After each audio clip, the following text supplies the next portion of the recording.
Welcome back to the Nebraska Prep Zone. I'm Stu Pospisil alongside Mike Patterson, and we survived week 3.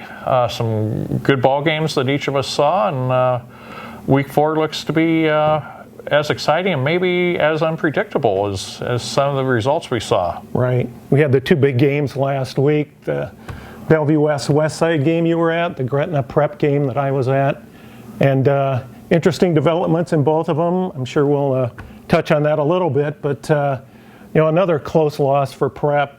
Gretna managed to get the victory, and let's talk about what's coming up. Well, certainly the Gretna game, 3 field goals and a touchdown there. Gretna stays number 2 in my overall top 10. Westside stayed number 1. We got the offensive show we expected. I thought, again, the special teams in the 56-35 win for Westside over Bellevue West played an important part. I kind of broke that down in my weekly column. Bellevue West had a net punting average of about 17, and Westside was about 40. Kenyon Cotton, the third of the Cotton brothers, who have displayed tremendous speed, sophomore for Westside now, returned the punt 82 yards after Caleb Bennings was sidelined maybe for the rest of the season with a broken collarbone. I'm sure Westside hopes that maybe they could get him late in the playoffs.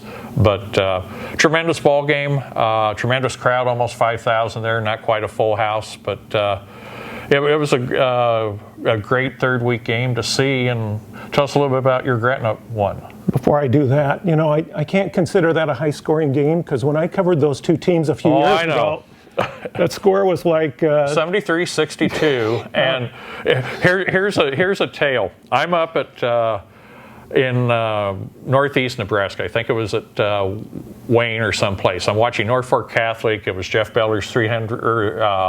The win that put him all-time wins in the state. 35-0 game. I get that game done. I drive back. I beat Mike to our gathering place afterwards because his game got done at 10:45, and I was almost back to Omaha at that point. So yes, Mike remembers that and reminds me about that quite frequently. So yes. Let's get back to to Prep and Gretna. Okay. Great game. It was one of those where, Prep had played those 3 tough games ahead of it. Gretna had really been on cruise control for their first 2. Didn't really know what was going to happen, but, it was a close game like we kind of expected. And, the difference was those 3 field goals by Gretna. And, Prep actually had a chance, like they've had a chance in their other losses. They missed an extra point. They missed a field goal late in the third quarter in the Prep kickers' defense. It was incredibly windy out there, and it was very tricky.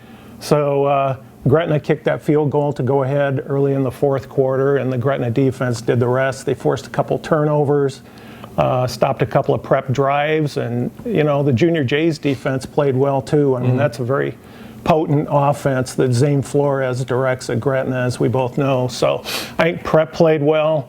Their schedule isn't quite as rugged the rest of the way, so I think I think Prep's going to learn from that, and Gretna goes on from here. How did Gretna's lines do against Preps? It was, I wouldn't say it was a total standoff, but it wasn't domination either. So both teams and both offensive lines and defensive lines, I thought played well in the trenches. Good, because I think Prep probably on paper has the most seasoned deep lines in Class A, and for Gretna to be able to stay up there. And Mason Goldman, I think, had a tremendous game, didn't he, for Gretna that night? Yeah, he did. And, Flores had another nice game. Got crowned homecoming king after the game, which that was well-deserved. Kind of the odds-on favorite that the starting quarterback was going to get that honor. But, yeah, they had a few people and had really good games. And I thought Stessman played pretty well, quarterback for Prep. Okay. They worked in their other 2 quarterbacks a little bit if they needed to run or pass. But I think Stessman is still kind of the guy for Prep. And Marty Brown, I mean, we've talked about him before. 2 long runs for touchdowns. I think he had about 250 yards rushing. So great night for him. just wasn't meant to be for prep. Sure. Well, prep stays 6th in my rankings this week. The top 10, as we alluded to before, Westside's 1st, Gretna 2nd, Bellevue West stayed 3rd. Thought about moving Elkhorn South up, but left the Storm there after a good win over Papillion La Vista South. Omaha North moves up to 5, followed by Prep, Kearney, Millard North, Millard South, and Grand Island.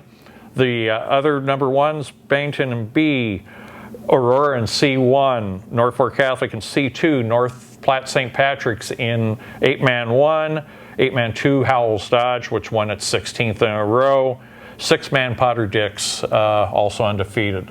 Mike, how about your volleyball ratings and what you've had? Little change in our overall top 10 this week, Stu.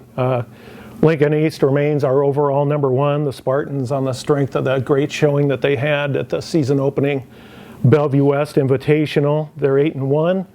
Omaha Scott number 2, Papio South 3, Elkhorn North 4, Lincoln Southwest still undefeated is at 5, Lincoln Pius the 10th 6, Papio is 7, Omaha Westside 8, Millard West 9, and Lincoln Lutheran, our friends from Class C2, hold down that number 10 spot in the overall top 10. They are 11-0. And just a glance at our number 1s in all the other classes. Lincoln East is number 1 in A, Scott in B. Our only new number 1 this week is North Bend. Just came from there. They don't have the sign up yet. Not yet, but maybe they will. Okay. I mean, kind of known more for their girls basketball success in recent years, but they're doing it volleyball-wise, and they defeated our previous number 1, Grand Island Central Catholic, so that... solid win right there. That's right. Moved North Bend up to number 1. Lincoln Lutheran in C2, Maywood Hayes Center in D1, and Shelton remains number 1 in Class D2. Go Bulldogs. Lincoln Southwest, only 5 matches in.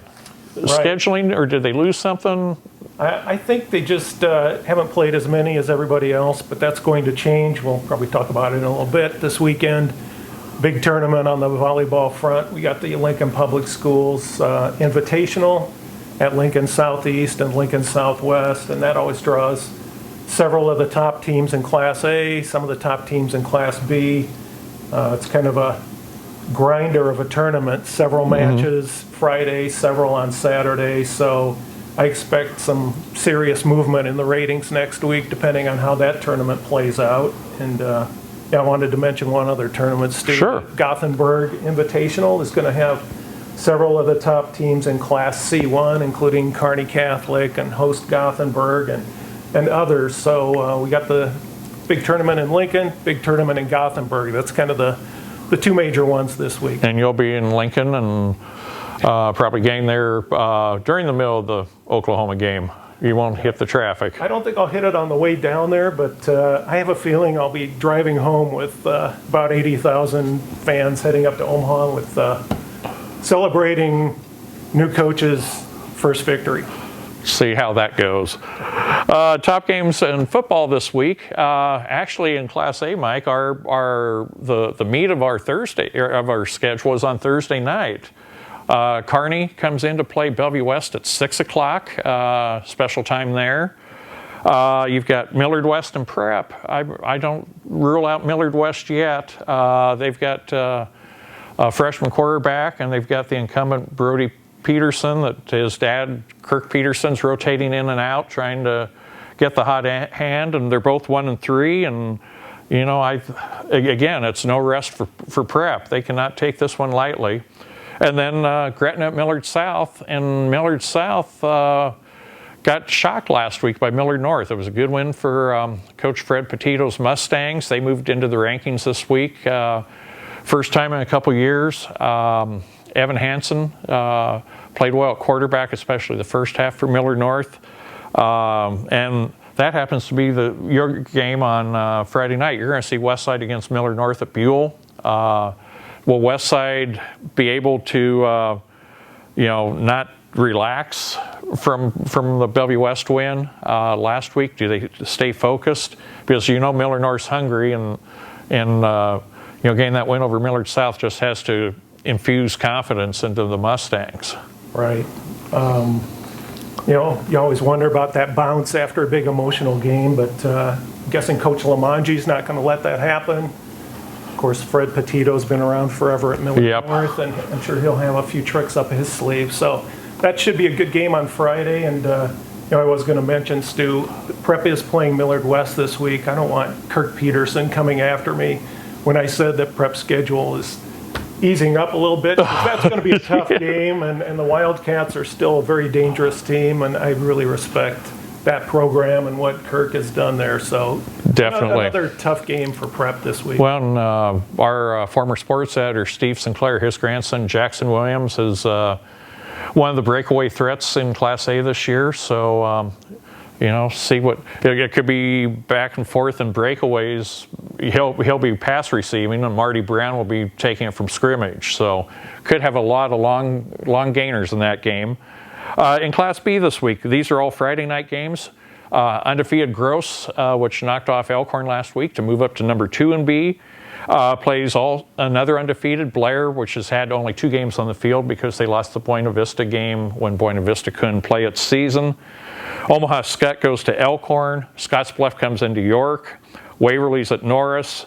And a game I'm going to see, and people may scratch their heads on how I rank these, but 3-0, number 10, Elkhorn North, goes to play number 9, 0-3, Grand Island Northwest, but GEI Northwest schedule is on a par with Prep's, relatively speaking, for close games and top teams. Northwest has played Skutt, they've played Seward, and they started the year with Aurora.